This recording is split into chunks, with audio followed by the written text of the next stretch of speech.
anyone and everyone can be creative and have a creative practice.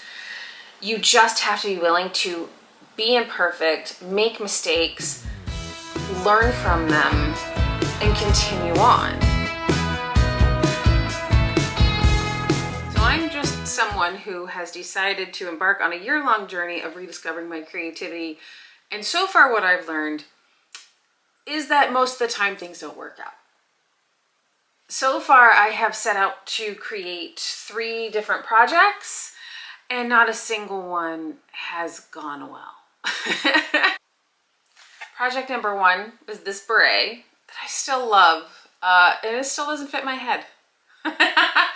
I know that there is a process that I can learn to make the wool bigger to fit my noggin, but so far haven't done it. Haven't had the time.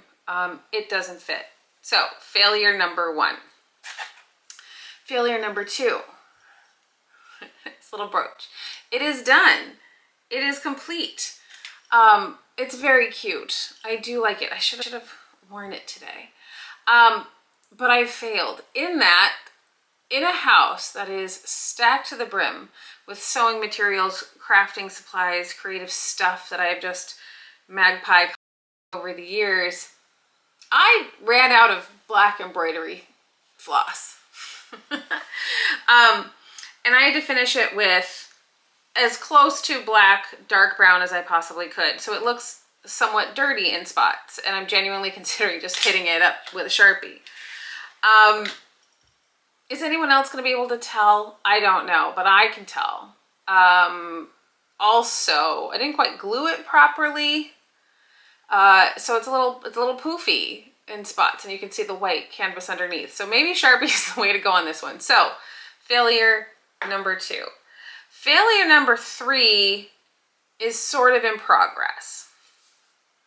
Failure number 3 is this very cute to-be evening bag. And it came from this kit. It's a fad of the month. It's going to come out to be this adorable little thing. What I've learned is that in 1963, which is when this was created, they assumed you knew some things about basic sewing techniques, some not so basic sewing techniques. They just assumed you knew what was going on, and they also assumed that you could follow instructions drawn in black and white that weren't super explicit. So, needless to say, my foray into hand stitching an evening bag has not gone well. I was sort of afraid I was doing it while I was doing it. Initially sort of sewed it inside out once all of the origami like folding was done. What that led me to do was to sort of reinforce the seams and tuck them in, and I ended up making a French seam sort of unknowingly. So it's actually now a bit stronger, so maybe that turns out for the better, which is sort of where we're going with today. And also I learned that if I can't follow the instructions, I can sort of make it up. I can forge my own path. I can choose things that are better for me. I can get creative, and I can move forward. And that's sort of what I want to talk about today. We talked about creative wins last time.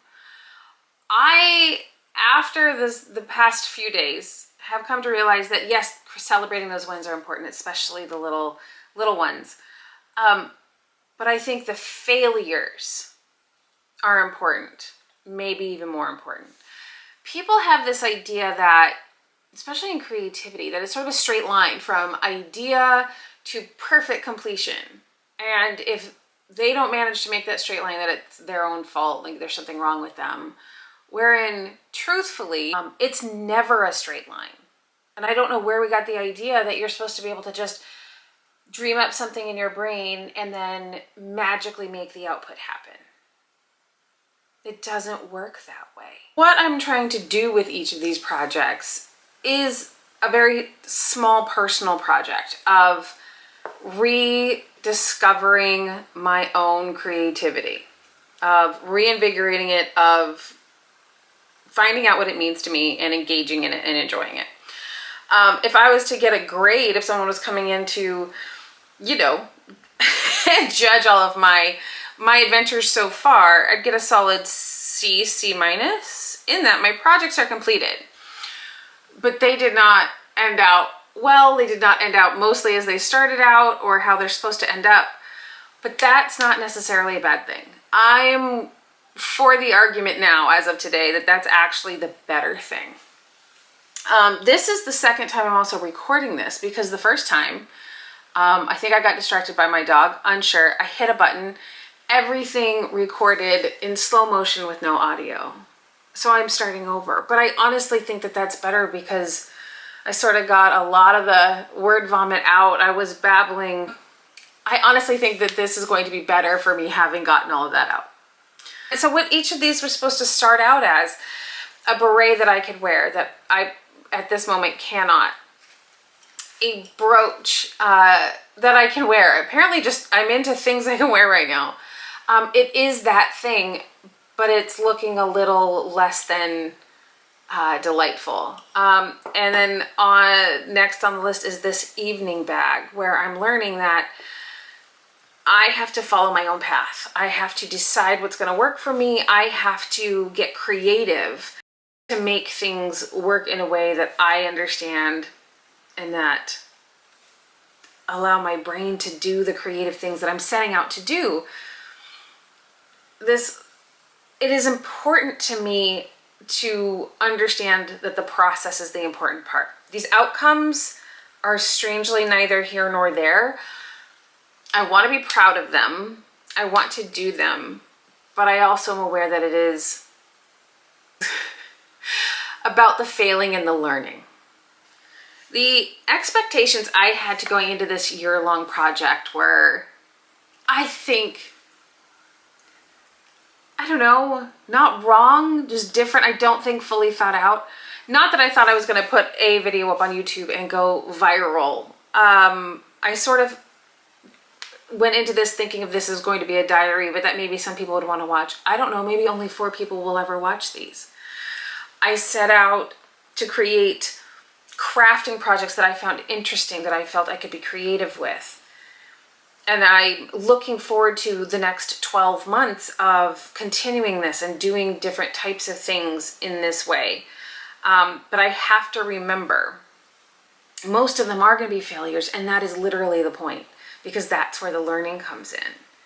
I think it's so funny. We have these expectations that we're going to jump in and everything's going to be perfect, right? We're going to do that straight line from idea to perfect output, and we forget about the zigzags in the middle.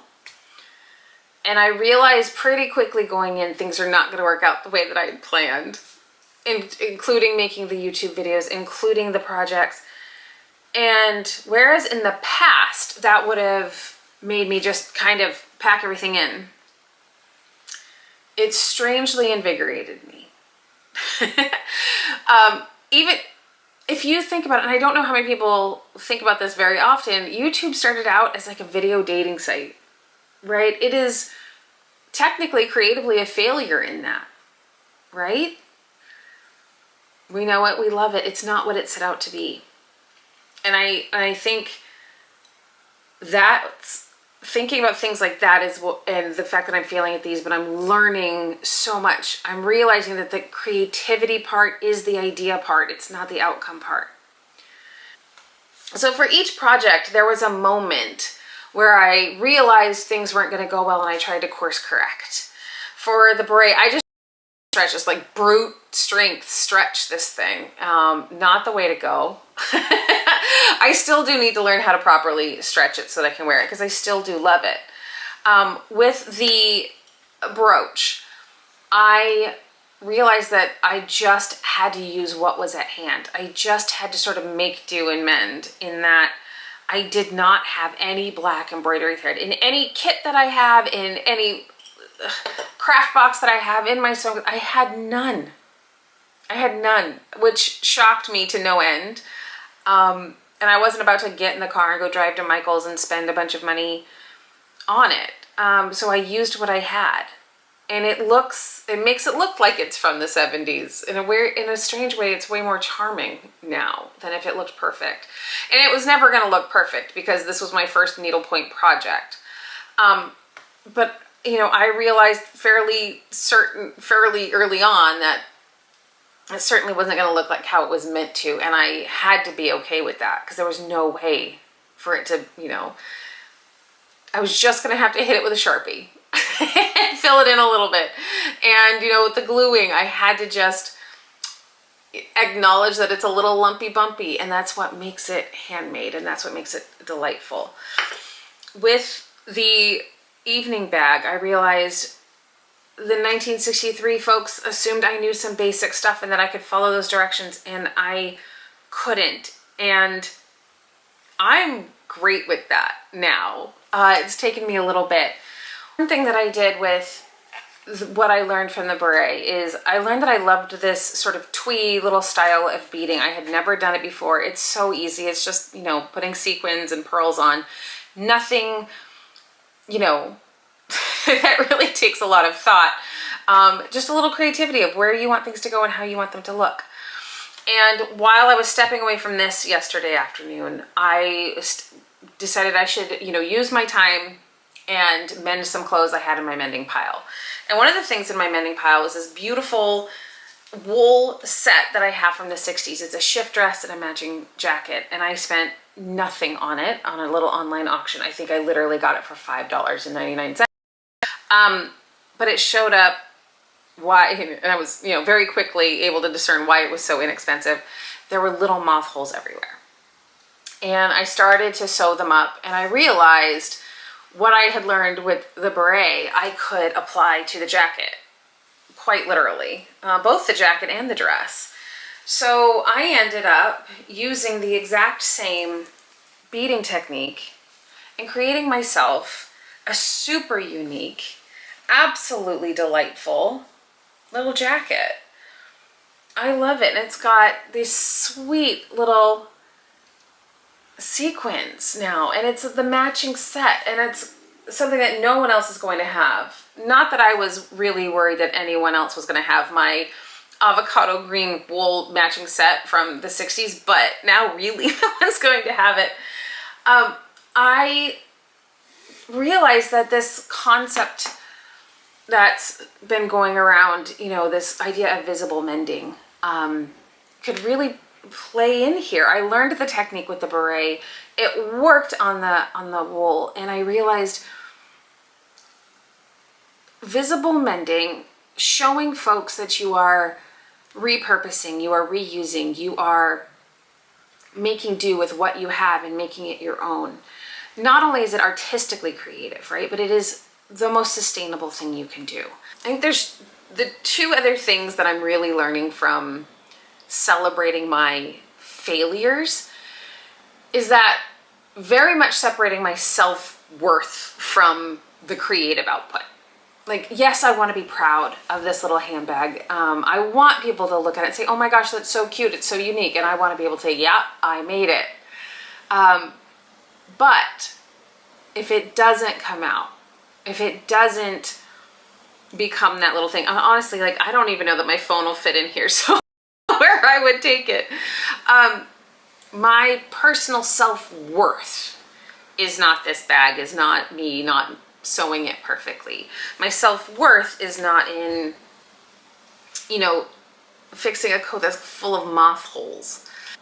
What I'm learning and how I'm dealing and processing and coming to terms and discovering myself, my creative abilities, that's the important thing here. And it's truly coming from the stuff I mess up on. If I can just sit down and do a thing and it comes out instantaneously great, it sort of leaves my brain. And again, last week I talked about like sort of needing to celebrate the wins, to acknowledge those moments so that you don't just skip over them. But failures, I don't have to try that hard with. They stick with me, and sometimes because I'm mad at myself, but a lot of times because that is truly where the learning comes from. That's a big part of why I'm documenting this, why I decided to put this up on YouTube. Partially, you know, just for a diary for me, but also to show others that it is super imperfect. There truly is educational value in those unsuccessful attempts, in a way that there isn't with the things that come out great. If it's super easy, you're not learning. And if you're not learning, I don't think you're growing in the same way. I'm not saying you're not enjoying it or that it's not worth doing if it's something you do well. If you make bread and you can just throw together the most perfect loaf every time, that's amazing. And if you enjoy it, it's a Zen moment for you. I'm not saying don't do it. I'm saying if you tried to bake something, I don't know, maybe not bread, maybe a, 5-tier celebration cake, and you struggled at it, you'd learn something new, right? So that's where the learning is. It's in the struggle. It's in the persistence. And I think that's where the true creativity lies.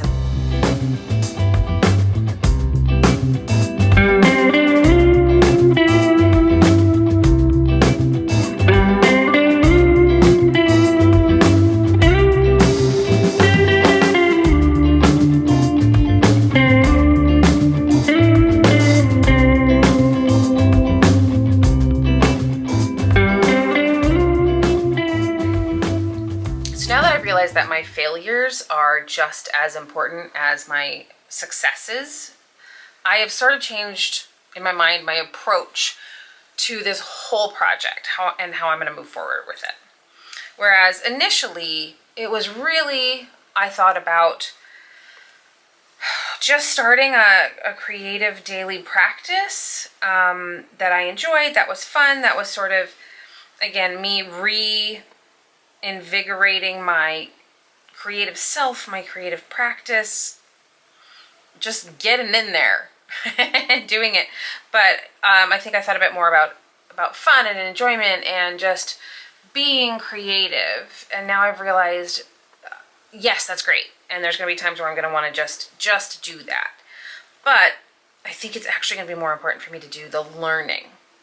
I think that's where the true creativity is going to lie. I think it's where I'm going to get the most out of this whole thing, whether it's figuring out how to make the YouTube videos, which is kind of creative project 0 and everything else built on top of that. I think if I, just choose things that are fun and pretty and yes, soothing a lot of the time, that I won't actually feel the creative process in the same way. And that's, I think, truly what this experiment is about, is, I don't know, not that I want it to get too scientific, but I want to learn how to be creative again. Again, something I very much didn't have to learn when I was younger. I just was. And I fell out of the practice, which has, I think, kind of not harmed me, but I think has led me to, not feeling as happy, as joyous. On top of everything that's going on, I think having something somewhat simple that you can engage in, that does bring you some joy and brings you some learning, gives your brain something to do other than spiral and ruminate on kind of the despair of everything that's going on. Not to say that stitching a little handbag is more important than being involved in your community and attempting to right a lot of the wrongs that are going on right now, but engaging in this type of problem solving and this type of creativity can help there. It can help you with your mental health, but it can also help you be better out in the world. And I want to be, long term, not just insular and enjoying my little projects just for the sake of doing them, but I want to be a happy, healthy person. And so I think to do that, I have to change my expectations for the experiment a little bit, and I have to really think of it as a learning process, not just a doing process. So I think I'm going to make sure, and I did it a little bit this last week, but I think I have to be better and more intentional about making sure to choose projects and things that I know are going to be challenging, even though it might be what I want to shy away from. And I mean, challenging can mean lots of different things. It means I don't think I can get it done quickly. It might mean it's, you know, something I've literally never done. Like, the idea of knitting kind of scares me. I don't know why. People have been doing it, you know, for millennia. They just found from like 300 AD some hand knit mittens that look, they're like perfectly preserved because, you know, the icebergs were melting and we're finding all of the things under the ice, which that's a whole nother topic. But it's human nature to create things. We've been doing it since we had the wherewithal. And I guess, I don't know, I want to be part of that. I want to do this not just for selfish reasons, but I want to learn. I want to be a creative person again. Sort of like we all are when we're younger. I want to get back to that. But I want to learn. I want to challenge myself. I want to fail over and over so that I can learn. And I'm excited about that prospect. It doesn't scare me. Actually is exciting. Which is new for me. Wanting to go out and fail. It's new for me, but I think that's how it needs to go. So I'm going to continue to hand stitch this in the perfectly awful way that I'm doing. I'm trying to be better at it. I'm trying to get these stitches right. I'm trying to learn. But if anyone, you know, as an actually talented sewist out there, if they were to see this, oof, they'd be mortified. But that's not necessarily the point, right? I am learning. I am enjoying. I am challenging myself. And it's interesting that I'm calling this a failure even when I'm in the middle of it. Because I can see that the outcome is going to be wonky. I can see that the outcome is going to be very much less than perfect. And the same with this video, now that I've had to re-record because I messed up some, you know, settings on my camera that truthfully I still don't really understand how my camera works. I need to learn that as well. But I now won't have time to learn the, you know, an editing software before I want to get this out. That's another part of this, is giving myself deadlines so that I, you know, it forces me to carve out the time to be creative. It is a forcing function like no other to say that, you know, this has to be done at this time for this reason. Otherwise, you know, I think this bag would still be sitting in pieces if I didn't want to at least have something to show you from last week.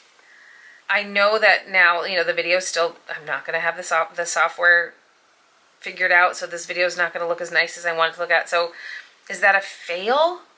Technically, I guess, but I'm going to get it up. I'm going to get it out. I'm going to, again, enjoy the journey and the process of learning these things. And it's just, I'm having a good time.